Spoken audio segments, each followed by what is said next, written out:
Hello students, कैसे हैं आप लोग। आई होप आप लोगों की पढ़ाई अच्छी चल रही होगी। देखिए, आज हम लोग रीजनिंग के क्वेश्चन सॉल्व करेंगे जो आपके आने वाले एग्जाम के लिए जैसे सीजीपीसीएस और बाकी सभी एग्जाम के लिए बहुत इंपॉर्टेंट है। तो चलिए शुरू करते हैं।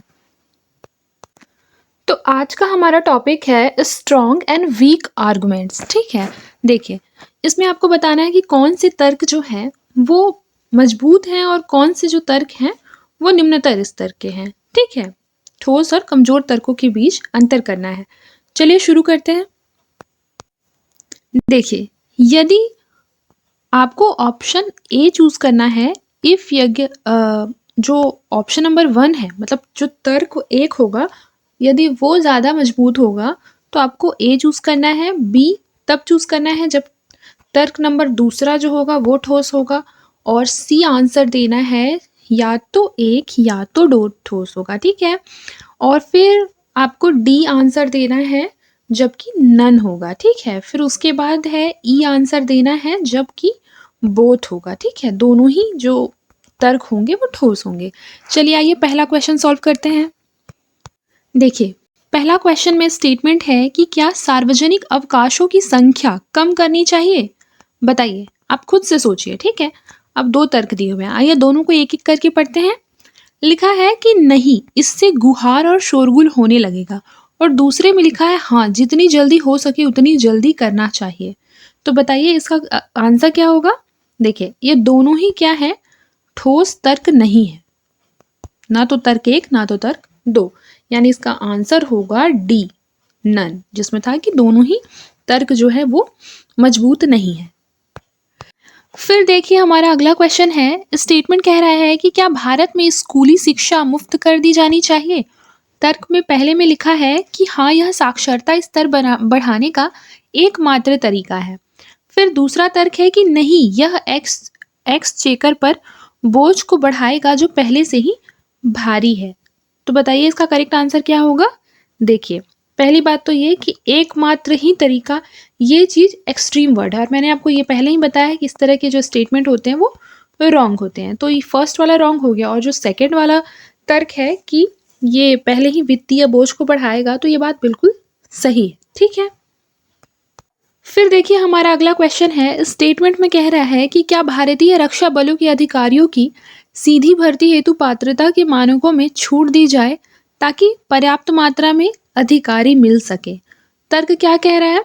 देखिए, तर्क कह रहा है कि हाँ, पात्रता के पुराने मानकों का सिर्फ अनुपालन करते जाने से ज्यादा महत्वपूर्ण है उपयुक्त। फिर है नहीं, यह अधिकारियों के स्तर की गूढ़ता पर बुरी तरह से प्रभाव डालेगी और रक्षा सेवाएं अपनी प्रतिष्ठा खो देगी।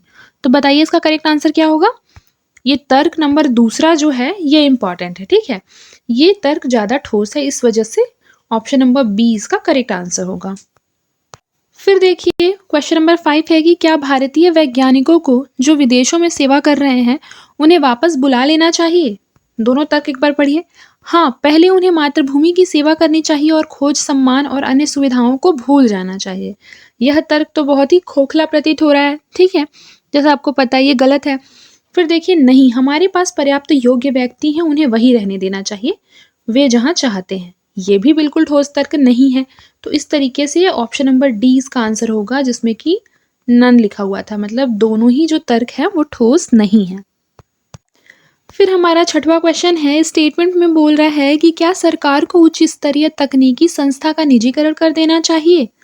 तर्क में क्या लिखा हुआ है कि हाँ, निजीकरण से ये संस्थाएं आर्थिक रूप से मजबूत, प्रतिस्पर्धात्मक, गुणवत्ता उन्मुख हो जाएंगे। तो ये चीज सही है। फिर हाँ, निजीकरण नए युग का मूल मंत्र है, क्या इसके बिना हम होड़ में रह सकते हैं।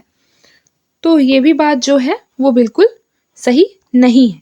देखिए क्यों, क्योंकि ये जो तर्क है वो एक तरह से ठोस तर्क दोनों नहीं है। क्योंकि देखिए, सरकार जब निजीकरण करेगी तो डायरेक्टली हाँ बोल देना ये भी सही नहीं है, और उसके बिना हम होड़ में रह सकते हैं ये बात भी सही नहीं है। ठीक है, तो इस तरीके से इसका भी करेक्ट आंसर क्या हो जाएगा, ऑप्शन नंबर डी हो जाएगा, यानी कि नन। फिर देखिए, क्या भारत को संयुक्त राष्ट्र सुरक्षा परिषद का स्थायी सदस्य बन जाना चाहिए। तर्क एक बार पढ़िए। लिखा है हाँ, भारत एक ऐसे देश के रूप में उभर कर आया है जो शांति और मैत्री पसंद करता है। फिर है नहीं, पहले हम लोगों की समस्याओं जैसे गरीबी, कुपोषण को हल कर लें। तो नहीं, ये जो है ये तर्क नहीं है ठोस, और ये फर्स्ट नंबर वाला जो तर्क है वो ठोस है। आप लोग इसको खुद से भी सॉल्व करते जाएँगे और आंसर्स मैच करते जाएँगे। फिर देखिए कथन में क्या लिखा है, सबसे अधिक प्रदूषणकारी इकाइयां वे हैं जिनमें धातुओं पर विद्युत लेपन किया जाता है। इन इकाइयों से अत्यधिक विषैले पदार्थों का उत्सर्जन होता है। ऐसे उद्योग अधिकतर परकोटे से घिरे शहर में एकत्रित है। ठीक है, तर्क आइए तर्क देखते हैं। तर्क में क्या है, विद्युत लेपन वाले उद्योग अवश्य बंद होने चाहिए, परकोटे से घिरे शहर में प्रदूषण अधिक है।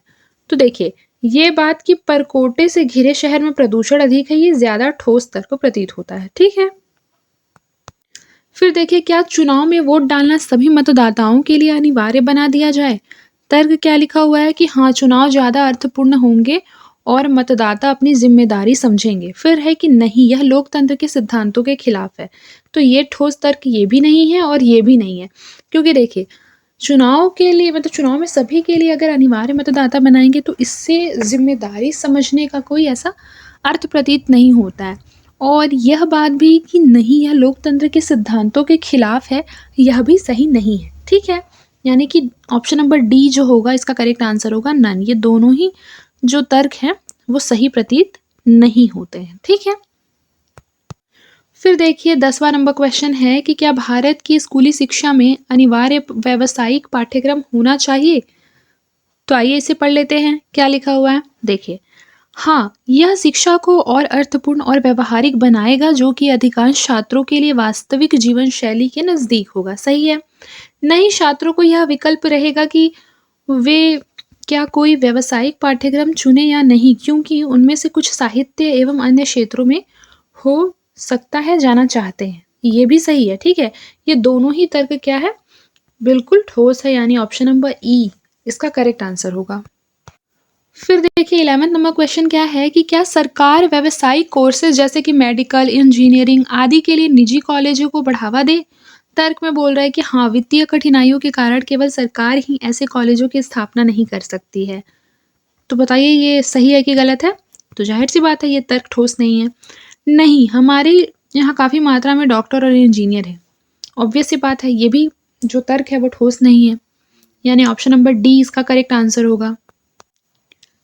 फिर देखिए कि क्या सरकार को घाटा उठाने वाली सार्वजनिक क्षेत्र की इकाइयां बंद कर देनी चाहिए। बताइए। तो देखिए नहीं, सभी कर्मचारियों की नौकरी, सुरक्षा, आमदनी चली जाएगी, वे क्या करेंगे। देखिए ये ठोस तर्क नहीं है। फिर लिखा हाँ, प्रतिस्पर्धात्मक विश्व के में नियम है कि योग्यतम का बचा रहना। तो एक तरह से बोला जाए तो ये इसका ठोस तर्क है। फिर देखिए क्या निजी कंपनियों को भारत में यात्री रेलगाड़ियां चलाने की अनुमति देनी चाहिए। बताइए, दो तर्क लिखा हुआ है, ये दोनों पढ़ते हैं। लिखा है हाँ, यह भारतीय रेलवे की सेवा की गुणवत्ता को बेहतर बनाएगा, उससे कड़ी प्रतिस्पर्धा का सामना भी करना पड़ेगा। ठीक है, तो ये बिल्कुल ठोस तर्क है। फिर है नहीं, निजी कंपनियां गैर मुनाफे वाले क्षेत्रों में प्रचालन के लिए राजी नहीं हो सकती हैं। ये जो है ये ठोस तर्क नहीं है। ठीक है, यानी कि ये इसका करेक्ट आंसर होगा। फिर देखिए क्या सभी शालाएं सह शिक्षा वाली बनाई जानी चाहिए। तर्क में क्या लिखा है कि हाँ, अन्यथा हम लड़कियों की शिक्षा प्रोत्साहित कैसे करेंगे और अधिक लड़कियों को सह शिक्षा शालाओं में पंजीयन करना चाहिए। तो यह जो है ये ठोस तर्क नहीं है।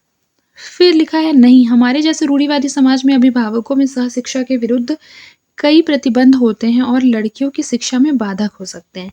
यह भी ठोस तर्क नहीं है, इसलिए ऑप्शन नंबर डी जो होगा ये इसका करेक्ट आंसर होगा। फिर देखिए अगला क्वेश्चन है कि क्या भारत को बहुराष्ट्रीय कंपनियों को अनुमति देनी चाहिए कि वे उसके समुद्र के विस्तृत आर्थिक क्षेत्र के स्रोतों का अन्वेषण करें। तो तर्क में लिखा है कि हाँ, भारत में ऐसी खोजों के लिए पर्याप्त तकनीकी और वित्तीय स्रोत नहीं है। तो ये बात सही है कि नहीं है। ठीक है, फिर अगला है कि नहीं, यह राष्ट्र के संप्रभुता संपन्न दर्जे को खतरे में डाल देगा। तो ये बात सही नहीं है, ठोस तर्क प्रतीत नहीं होता है। लिखा है कि क्या भारत में विद्यालय स्तर पर संस्कृत का शिक्षण अनिवार्य कर दिया जाना चाहिए। पहला तर्क है नहीं, हमारे पास इस भाषा को पढ़ाने के लिए प्रशिक्षित शिक्षक कहाँ उपलब्ध है। तो ये तर्क बिल्कुल ही ठोस प्रतीत नहीं होता है। सेकंड है कि हाँ, हमें अपनी प्राचीन भाषा पर गर्व होना चाहिए। ये बात सही है। देखिए, क्या भारत में पॉलीथीन की थैलियों पर प्रतिबंध लगा देना चाहिए? तर्क बोल रहा है नहीं, पॉलीथीन की थैलियाँ बहुत सस्ती और बड़ी सुविधाजनक होती हैं। ये गलत है। फिर हाँ, क्योंकि बहुत से देश ऐसा कर रहे हैं। ये दोनों ही तर्क ठोस नहीं है, यानी ऑप्शन नंबर डी जो होगा ये इसका करेक्ट आंसर होगा।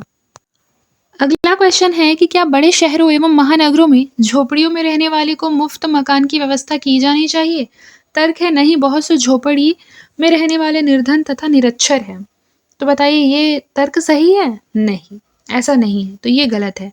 सही तर्क हो जाएगा कि हाँ, प्रत्येक कल्याणकारी राज्य का यह दायित्व है कि वह अपने प्रत्येक नागरिक को रोटी की और मकान की व्यवस्था करे। ये सही है, ठीक है। ऑप्शन नंबर बी इसका करेक्ट आंसर होगा। फिर देखिए 19 में है क्या सनसनीखेज समाचार पत्रों को प्रतिबंधित होना चाहिए? तर्क में लिखा है नहीं, इस तरह की बेवकूफ़ी के कार्य आखिर सोचे भी कैसे जा सकते हैं। फिर लिखा है हाँ, कोई परेशानी नहीं, हमारे पास कई अच्छे समाचार पत्र हैं। तो ये दोनों ही ठोस तर्क न होने की वजह से ऑप्शन नंबर डी नन इसका करेक्ट आंसर होगा। फिर देखिए क्या भारत में सभी आयु की महिलाओं और लड़कियों के लिए पूरी शिक्षा मुफ्त कर दी जानी चाहिए? दो दलीलें दी गई हैं, बताइए कौन सा सही है? नहीं, यह हमारे वर्तमान सामाजिक ढांचे को कमजोर कर देगा। बिल्कुल गलत है। हाँ, भारतीय महिलाओं के गौरव को वापस लाने का एकमात्र रास्ता है, ये भी गलत है, ठीक है। यानी ऑप्शन नंबर डी इसका करेक्ट आंसर है। अब देखिए अगला हम लोग पढ़ने वाले हैं टॉपिक पजल टेस्ट के बारे में, ठीक है। पजल टेस्ट जो होता है वो काफ़ी इंपॉर्टेंट है और ये आपके रीजनिंग में पूछा जाता है सारे एग्जाम में, ठीक है। तो चलिए शुरू करते हैं। देखिए आपके स्क्रीन पर आपको क्वेश्चन दिखाई दे रहा होगा, एक ध्यानपूर्वक उसको पहले पढ़िए फिर आंसर देते हैं, ठीक है। लिखा है PQRSTV और J एक कॉल सेंटर के 7 कर्मचारी हैं। ये लोग 3 शिफ्ट में कार्य करते हैं, फर्स्ट, सेकेंड एंड थर्ड। इनमें से किसी भी शिफ्ट में इन कर्मचारियों में से कम एक लेकिन 3 से अधिक नहीं होंगे। मतलब प्रत्येक शिफ्ट में मिनिमम 1 होंगे और कोई भी शिफ्ट होगा उसमें 3 से ज़्यादा लोग नहीं रहेंगे, ठीक है। ये मिनिमम है, ये मैक्सिमम। लिखा है कि इनमें से प्रत्येक को सोमवार से रविवार तक प्रति सप्ताह में 1 दिन छुट्टी मिलती है। Q केवल T के साथ शिफ्ट 2 में काम करता है और P की छुट्टी के दिन के तुरंत बाद उसकी साप्ताहिक छुट्टी होती है। S की साप्ताहिक छुट्टी रविवार को होती है, वह R या Q वाली शिफ्ट में नहीं है। P शिफ्ट 1 में R के साथ है, R की छुट्टी का दिन Q के तुरंत बाद और T के तुरंत पहले है। V का छुट्टी का दिन T के तुरंत बाद किंतु शनिवार को नहीं है। वह कर्मचारी जिसकी छुट्टी का दिन शुक्रवार है वह शिफ्ट 3 में काम करता है और जिसकी छुट्टी शनिवार को है वह T के साथ काम नहीं करता। Z ना तो शिफ्ट 2 ना तो शिफ्ट 1 में है, तो जाहिर सी बात है Z का फिर शिफ्ट 1 हो जाएगा, क्योंकि जब 2 और 3 में नहीं है तो क्या हो जाएगा, 1 में हो जाएगा। अब आगे क्वेश्चन सॉल्व कर लेते हैं। आई होप आपको क्वेश्चन समझ में आ गया होगा, ठीक है। आगे बढ़ते हैं, क्वेश्चंस देखते हैं। देखिए सबसे पहले तो 3 शिफ्ट बना लेते हैं ना। शिफ्ट 3 था, मान लीजिए कि ये एक शिफ्ट, दूसरा और ये तीसरा शिफ्ट है, ठीक है। और यहाँ पर मान लीजिए कि यहाँ पर हमारे स्टाफ रहते हैं, ठीक है, स्टाफ है। और मान लीजिए कि ये डे है, डे, ठीक है। अब आइए देखते हैं कितने लोग हैं टोटल, 7 लोग हैं। P है, Q है, R है, S, T, V and Z, ठीक है। अब देखिए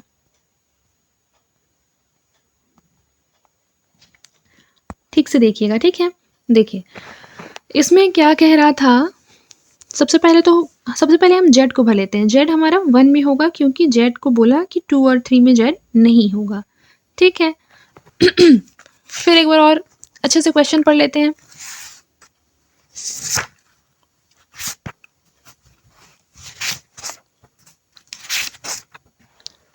देखिए क्वेश्चन में ये चीज बोल रहा है, सबसे फर्स्ट लाइन क्वेश्चन का क्या है कि Q केवल T के साथ शिफ्ट 2 में काम करता है। Q और T किस में काम करते हैं, शिफ्ट 2 में काम करते हैं। तो Q हमारा यहाँ हो जाएगा, T हमारा यहाँ हो जाएगा। फिर अगला लाइन हमारा क्या लिखा हुआ है कि P की छुट्टी के दिन के तुरंत बाद Q की छुट्टी होती है। P की छुट्टी के तुरंत बाद किसकी छुट्टी होती है, Q की छुट्टी होती है, ठीक है। फिर देखिए फिर क्या लिखा हुआ है, फिर लिखा हुआ है कि S की साप्ताहिक छुट्टी जो है रविवार के दिन होती है। S की साप्ताहिक छुट्टी क्या होती है, रविवार के दिन होती है। तो मान लीजिए कि ये हमारा संडे हो गया, ठीक है। ये हमारा क्या हो गया, संडे हो गया। और याद रखिए कि एस जो है वो हमारे थर्ड में है, ठीक है, यानी कि इन दोनों दिन नहीं है। फिर उसके बाद लिखा है पी शिफ्ट 1 में आर के साथ है। पी शिफ्ट 1 में है आर के साथ, मतलब आर का भी शिफ्ट 1 और पी का भी शिफ्ट 1। फिर उसके बाद है आर की छुट्टी का दिन क्यू के तुरंत बाद है, मतलब क्यू के तुरंत बाद। तो यदि क्यू का छुट्टी, मान लीजिए कि पी का छुट्टी सोमवार के दिन है, ठीक है, पी का छुट्टी का दिन मान लीजिए मंडे है, मंडे, तो इसका हम मान सकते हैं कि ट्यूसडे है। और ये बोल रहा है कि आर का जो छुट्टी का दिन है वो क्यू के तुरंत बाद है। तो क्यू का जब हमारा हो गया ट्यूसडे, तो आर का हमारा वेडनेसडे हो जाएगा, ठीक है। तो ये हो जाएगा मंडे, ट्यूसडे, वेडनेसडे। एस का हमारा संडे था, ये क्वेश्चन में पहले ही बोला है, ठीक है। फिर अगला देखिए, फिर हमारा क्या कह रहा है कि वह कर्मचारी जिसकी छुट्टी का दिन शुक्रवार है, ठीक है, वह किसके साथ कार्य नहीं करता है, कह रहा है टी के साथ काम नहीं करता है। और टी हमारा शिफ्ट 2 में है, तो जाहिर सी बात है कि जो वी होगा इसका हमारा फ्राइडे है, ठीक है। और ये अगर काम नहीं करता है उसके साथ, मतलब ये शिफ्ट 3 में है, ठीक है। फिर उसके बाद देखिए सारे शिफ्ट हमारे भर गए हैं, ठीक है। और जब अगर ये फ्राइडे का दिन है तो मतलब कि टी जो है वो हमारा गुरुवार का दिन हो जाएगा, है ना, थर्सडे का दिन। और जेड हमारा सैटरडे हो जाएगा, जेड क्या हो जाएगा, सैटरडे हो जाएगा, ठीक है। हमारा चार्ट बिल्कुल सही तरीके से बन गया है। अब हमें क्या देना है, क्वेश्चंस के आंसर्स देने हैं। आप इस चार्ट का स्क्रीनशॉट लेकर एक बार रख लीजिए, फिर बाकी के हम क्वेश्चंस करते हैं, ठीक है। देखिए आई होप आपको क्वेश्चन दिखाई भी दे रहा होगा। पहला क्वेश्चन तो यहीं से सॉल्व कर लेते हैं कि सप्ताह के, पेन का कलर चेंज कर लेते हैं इससे। देखिए सप्ताह के किस दिन क्यू की छुट्टी होती है, तो बताइए क्यू कहाँ है, क्यू की छुट्टी आर के तुरंत पहले थी, ठीक है। तो आर वेडनेसडे है, मतलब ट्यूसडे हमारा मंगलवार। ऑप्शन नंबर सी इसका करेक्ट आंसर। फिर देखिए इनमें से कोई 3 शिफ्ट में कार्य करते हैं, बताइए कौन सा ऐसा है जो 3 शिफ्ट में कार्य कर रहा है। तो याद रखिए कि पहला वाला जो शिफ्ट है उसमें 3 है, पी, आर और जेड, यानी कि इसका जो करेक्ट आंसर हो जाएगा ये हमारा शिफ्ट 1, यानी ऑप्शन नंबर ए शिफ्ट 1 यहाँ है, ठीक है। ये इसका करेक्ट आंसर है। अब आगे बढ़ते हैं। फिर हमारा अगला क्वेश्चन देखिए, लिखा है कि जी, एच, आई, जे, के और एल 6 मित्र हैं, ठीक है। क्या बोल रहा है कि ये 6 मित्र हैं और एक क्लब के मेंबर भी हैं। ये लोग अलग अलग खेल, फुटबॉल, क्रिकेट, टेनिस, बास्केटबॉल और बैडमिंटन, वॉलीबॉल खेलते हैं, ठीक है। दूसरे में बोल रहा है कि के जो कि जी और जे से लंबा है, ये जी एंड जे से क्या है, लंबा है, जो कि टेनिस खेलता है, मतलब के इज टेनिस प्लेयर, ठीक है। फिर देखिए जो उनमें सबसे लंबा है वह बास्केटबॉल खेलता है, उनमें से जो सबसे नाटा है वह वॉलीबॉल खेलता है। एच और जे ना तो वॉलीबॉल खेलते हैं ना बास्केटबॉल, ठीक है। मतलब याद रखिए कि एच और जे ना तो सबसे लंबे हैं और ना ही सबसे क्या है, नाटे हैं। आप अपने आप से क्वेश्चन करते करते ये रीजनिंग के क्वेश्चन सॉल्व करेंगे, ठीक है। देखिए आई वॉलीबॉल खेलता है, आई वॉलीबॉल खेलता है मतलब आई जो है वो सबसे नाटा हो गया, क्योंकि आई वॉलीबॉल खेलता है और यहाँ पे बोल रहा है कि जो सबसे नाटा है वह वॉलीबॉल खेलता है, तो हमको तो मिल गया इसका आंसर। देखिए फिर देखिए ऊंचाई के लिहाज से के, एच जो कि फुटबॉल खेलता है, एच का भी पता चल गया कि एच जो है फुटबॉल खेलता है, ठीक है। और जी के बीच में है, एच और जी के बीच में, देखिए एच और जी के बीच में हमारा के है ऊंचाई के दृष्टिकोण से, ठीक है। यानी कि इसे हम ऐसे भी लिख सकते हैं, ठीक है। अब हमारा इतना हमने क्वेश्चन को समझ लिया, अब क्या करना है, हमें क्वेश्चन सॉल्व करने हैं। चलिए आइए देखते हैं। लिखा है कि जे क्या खेलता है, तो जे क्या खेलता है बताइए। देखिए बैडमिंटन तो नहीं खेलता है, क्रिकेट हो सकता है, फुटबॉल तो नहीं खेलता है, यानी कि या तो क्रिकेट या तो बैडमिंटन, ठीक है। ये हो जाएगा ऑप्शन नंबर डी, ठीक है। फिर देखिए उनमें से कौन आई से लंबा है पर जी से नाटा है, तो याद रखिए आई से लंबा और जी से नाटा जे था, जे, तो यानी कि इनमें से कोई नहीं, ऑप्शन नंबर डी। इनमें से कौन सा बास्केटबॉल खेलता है? तो बताइए बास्केटबॉल कौन खेलता है? वॉलीबॉल तो हमने देख लिया था, वॉलीबॉल तो देखा था ना, बास्केटबॉल कौन होगा बताइए? बिल्कुल सही, एल जो है वो बास्केटबॉल खेलता है। फिर देखिए अगला क्वेश्चन है कि 11 छात्र P Q R S T U V W X Y और जेड एक बेंच की प्रथम पंक्ति में अध्यापक की ओर चेहरा करके लेक्चर हॉल में बैठे हैं। दूसरा है एस जो कि यू की ठीक बाईं तरफ बैठा है और आर के दाईं ओर दूसरे स्थान पर है। देखिए चलिए ये इसको सॉल्व करते हैं।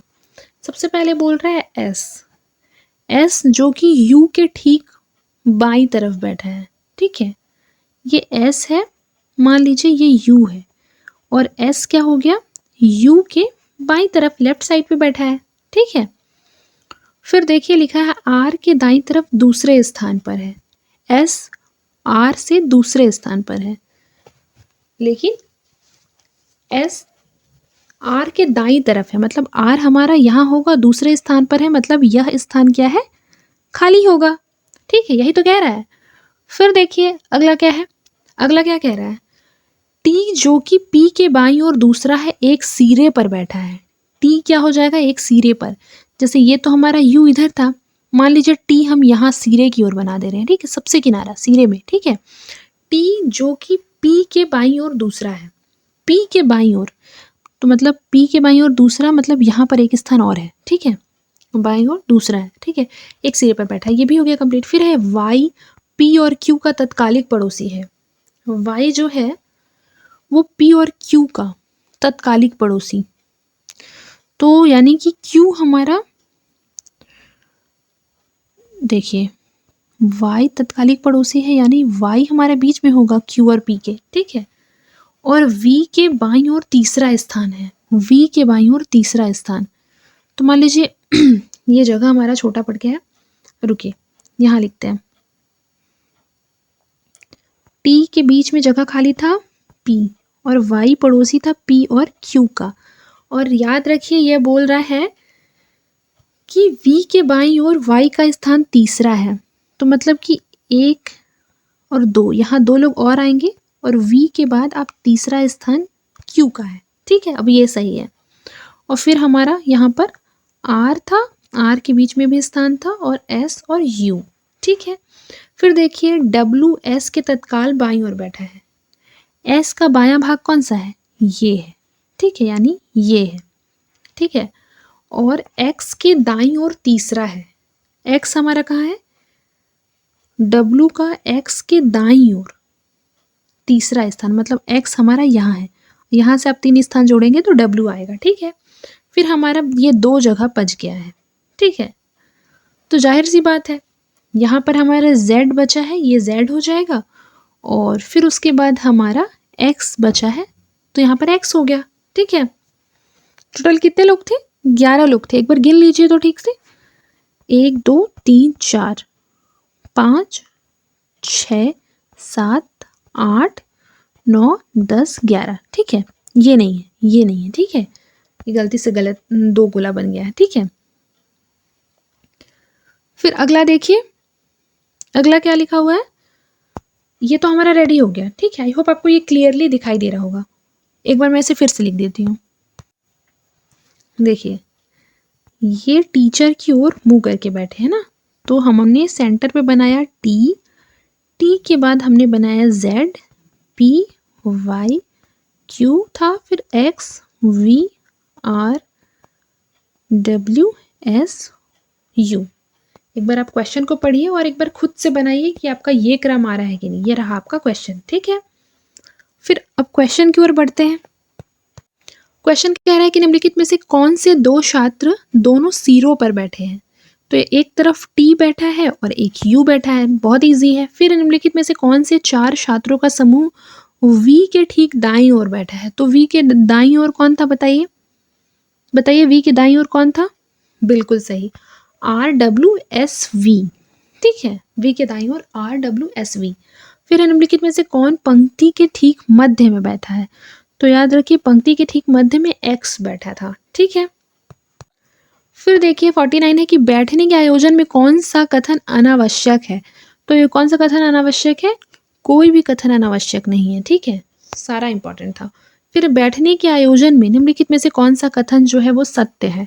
तो देखिए वी, एक्स और क्यू आर के एकदम बाईं ओर बैठे हैं, ये बात सही है, ठीक है, option number B. I hope आपको समझ में आया होगा। देखिए ये क्वेश्चन भी एक बार सॉल्व कर लेते हैं। इस क्वेश्चन को सॉल्व करने के लिए हमारे पास यहाँ स्पेस भी है। देखिए लिखा है कि S T U V W X Y और जेड वर्गाकार मेज के चारों ओर बैठे हैं, वे हर ओर से दो दो करके बैठे हुए हैं। जैसे देखिए ये हमारा वर्गाकार मेज है, जैसे मान लीजिए 2 लोग यहाँ हैं, 2 लोग यहाँ हैं, 2 लोग यहाँ और 2 लोग यहाँ, ठीक है, टोटल 8 लोग हैं। लिखा है 3 महिलाएं हैं और एक दूसरे के पास नहीं बैठी हैं, ठीक है, 3 महिलाएं हैं एक दूसरे के पास नहीं, मतलब दूर दूर है, ठीक है। एक्स जेड और पी के बीच बैठा है, एक्स जो है जेड और पी के बीच बैठा हुआ है। तो मान लीजिए कि ये हमारा एक्स है, ठीक है, और ये पी है और ये जेड है, तो एक्स हो गया ना हमारा पी और जेड के बीच, इस तरीके से, ठीक है। फिर देखिए लिखा है कि वी जेड और वाई के बीच है, जेड और वाई के बीच हमारा वी है, तो वी हमारा यहाँ हो जाएगा, ठीक है, ये हमारा वाई है।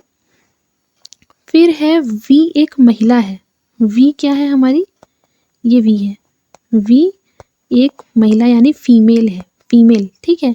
फिर उसके बाद लिखा क्या है कि जो कि एक्स के बाईं और दूसरी है, एक्स के बाईं और दूसरी है, हाँ, तो ये हमारा एक्स है, ये पहला और ये दूसरा, बिल्कुल सही। फिर है पी जो कि पुरुष सदस्य है, पी क्या है, ये हमारा मेल मेंबर है, ठीक है, एस के सामने बैठा है, मतलब ये हमारा एस है, ये एस के सामने बैठा है ना, ठीक।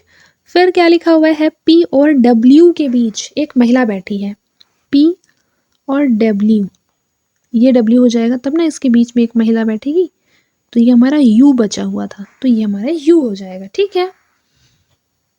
एक बार इसको अच्छे साफ सुथरे तरीके से बना लेते हैं। देखिए ये वर्गाकार मेज है, यहाँ 2 लोग, यहाँ 2 लोग, यहाँ 2 लोग और यहाँ 2 लोग, जिस हिसाब से हमने बैठाया था वैसे फिर से एक बार बैठा लेते हैं। यहाँ वी था, यहाँ वाई एस डब्ल्यू यहाँ था, तो बीच में यू महिला बैठी थी, ठीक। अब देखिए क्वेश्चन नंबर 51 कि निम्नलिखित में से कौन सी 3 महिला सदस्य हैं? तो एस वी और यू ये हमारी महिला सदस्य हैं, यानी ऑप्शन नंबर डी हो जाएगा, क्योंकि ऑप्शन में ही नहीं दिया हुआ है, ठीक है, क्योंकि एक ये महिला बैठी थी, एक ये महिला थी, मैंने टिक भी किया था, और एक एस महिला थी, क्योंकि पहले ही बोल चुका है ना 3 महिलाएं, ठीक है, तो इसमें ऑप्शन में ही नहीं है, तो ऑप्शन नंबर डी। फिर एक्स के बारे में निम्नलिखित में से क्या सत्य है, बताइए एक्स के बारे में क्या सत्य है कि एक्स एक पुरुष है, यानी option number A correct answer. S और वी के बीच में कौन बैठा है, ये एस हो जाएगा, ये वी, वाई बैठा है जो कि ऑप्शन में नहीं है, यानी ऑप्शन नंबर डी। फिर देखिए वाई और पी के मध्य कितने लोग हैं, ये है वाई और ये पी, एक्स जेड वी 3 लोग हैं, सी सही आंसर है।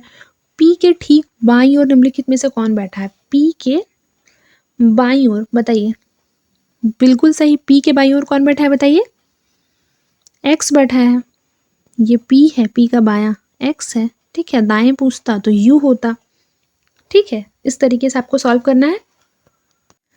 अब इस क्वेश्चन को आप ध्यान से एक बार देख लेंगे, ठीक है, ये जो 60 से लेकर 64 है, ये आप मुझे, अगर आपको नहीं बनेगा तो आप कमेंट बॉक्स में बताएंगे, एक बार आप खुद से ट्राई कीजिए। और फिर ये जो क्वेश्चन है 72 से 78, इसको भी आप खुद से बनाएंगे, ये आपके लिए HW है, ठीक है, होमवर्क है। अगर आपको नहीं बनता है तो आप कमेंट में मुझसे पूछ सकते हैं, ठीक है। मिलते हैं नेक्स्ट क्लास में, तब तक के लिए अपना ख्याल रखें और मन लगाकर पढ़ाई करते रहें।